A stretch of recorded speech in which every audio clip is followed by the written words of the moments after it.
அண்மை செய்தி. இந்த நேரத்திற்கான அண்மை செய்தி. கொடிக்கம்பம் வழக்கு முடித்து வைக்கப்பட்டிருக்கிறது. கொடிக்கம்பம் மற்றும் பேனர் ஃபிளக்ஸ் தொடர்பான அந்த வழக்கு முடித்து வைக்கப்பட்டிருக்கும் அண்மை செய்தி இது. கொடிக்கம்பம் விவகாரத்தில் தற்போதைய நிலையை தொடரவும் உச்சநீதிமன்றம் உத்தரவிட்டிருந்தது. இதற்கிடையில் மார்க்சிஸ்ட் கம்யூனிஸ்ட் மாநில செயலாளர் சண்முகம் உள்ளிட்டோர் தொடுத்த வழக்கு தற்போது முடித்து வைக்கப்பட்டிருக்கிறது. இதுகுறித்து நமது குமுதம் செய்தியாளர் சிவகுமார் தரும் உடனடி விரிவான தகவல்களை இப்போது கேட்கலாம். கொடிக்கம்பம் வழக்கு முடித்து வைக்கப்பட்டிருக்கிற என்ற அண்மை செய்தி வந்திருக்கிறது. சிவகுமார், உங்கள் தரப்பு செய்திகளை சொல்லலாம். உங்களுக்கான நேரம். அரசியல் கட்சிகளோட கொடிக்கம்பங்கள், பிளெக்ஸுகள், பேனர்கள் போன்றவை பொது இடத்துல வைக்கப்பட்டிருக்குது அப்படின்னு சொல்லி ஏற்கனவே ஒரு குற்றச்சாட்டு இருந்தது. இதை அகற்றணும், அதே மாதிரி பாத்தீங்கன்னா இந்த கொடிக்கம்பங்கள் அமைக்கிறதுக்கு ஒரு முறையான ஒரு திட்டம் வகுக்கணும்னு சொல்லி மதுரை உயர்நீதிமன்ற கிளையில ஒரு மனு ஒன்று தாக்கல் செய்யப்பட்டிருந்தது, பொதுநல மனு. இந்த பொதுநல மனுவில் என்ன சொல்லியிருந்தாங்கன்னா, கோர்ட்ல அவங்கவுங்க தனிப்பட்ட இடங்கள்ல வச்சுக்கிறதுக்கு எந்த விதமான இதுவும் இல்லை, ஆட்சேபனையும் இல்லை. ஆனா பொது இடத்துல வைக்கிறதுக்குன்னு உள்ள வரிமுறைகளை அவங்க இது கொண்டு கடைபிடிக்கணும் அப்படின்னு சொல்லி தெரிவிச்சிருந்தாங்க. இதனை உத்தரவுப்படுத்தும். அதே மாதிரி உச்சநீதிமன்ற கொடிக்கம்ப விவகாரத்தில் என்ன சொல்ல, தமிழ்நாடு முழுவதும் நெடுஞ்சாலைகள், ஊராட்சி சொந்தமான இடங்கள்ல அனுமதியின்றி அமைக்கப்பட்டுள்ள அனைத்து அரசியல் கட்சிகள், சமூக அமைப்புகள், சங்கங்களோட கொடிக்கம்பங்களை அகற்றணும்னு உத்தரவிட்டது. இதனை அடுத்து அரசு தரப்புல ஒரு உத்தரவு ஒன்று பிறப்பிச்சாங்க. அரசு தரப்புல ஒரு தகவல் ஒன்று தெரிவிச்சிருந்தாங்க.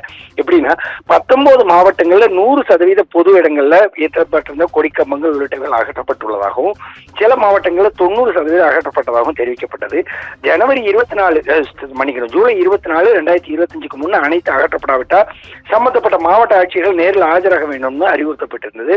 உச்சநீதிமன்றத்தில் இது மேல்முறையீடு செய்யப்பட்டிருந்த நிலையில அந்த கதிரவன் அப்படிங்கிறவர் அதை மேல்முறையீடு செஞ்சிருந்தாரு. இந்த மனுவானது விசாரணைக்கு வந்தது. அப்போ உச்சநீதிமன்றம் உயர்நீதிமன்ற உத்தரவை சரியான முறையில் துரிதமாகவும் சரியான நேரத்தில் ஆய்வு செய்து பிறப்பிச்சிருக்குதுன்னு கூறி அங்கு உள்ள உத்தரவுக்கு தடை விதிக்க முடியாதுன்னு, அரசியல் லாபத்திற்காக இதே இடத்தில் அரசு இடத்தில் கொடிக்கம்பங்களை பயன்படுத்தக்கூடாதுன்னு சொல்லி திட்டவட்டமா மேல்முறையீடு மனுவை தள்ளுபடி செஞ்சிருந்தது.